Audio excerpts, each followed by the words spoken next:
everyone, welcome to my channel where I bring Hmong creations to you. So today what I'm going to be showing you is how to make a lanyard. So I have the hot pink one on, which I love the fabric. It's a Hmong Chinese fabric, and I just wanted to show you examples.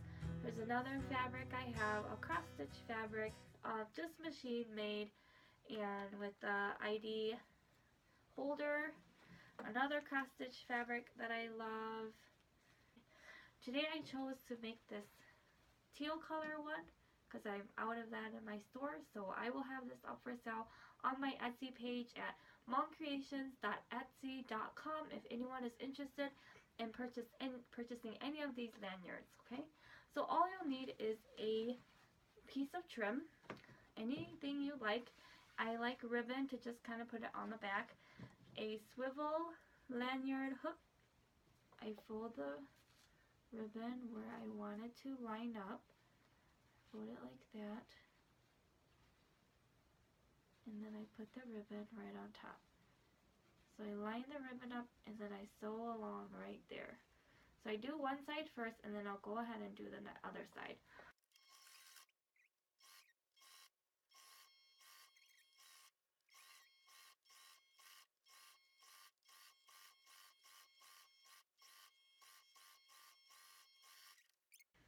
So now that you're done with the one side, you want to just do the same thing on the other side.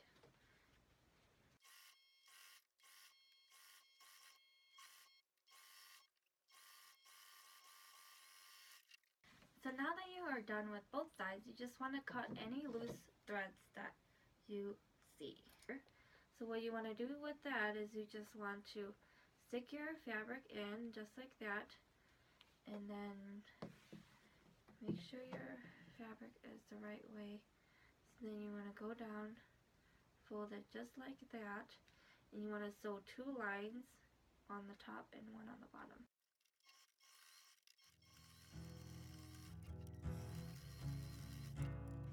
And there you go, a beautiful lanyard ready to go and ready to give as a gift.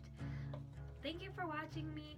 Again, I have lanyards on my Etsy shop, hmongcreations.etsy.com, if you are interested in just purchasing one already pre-made.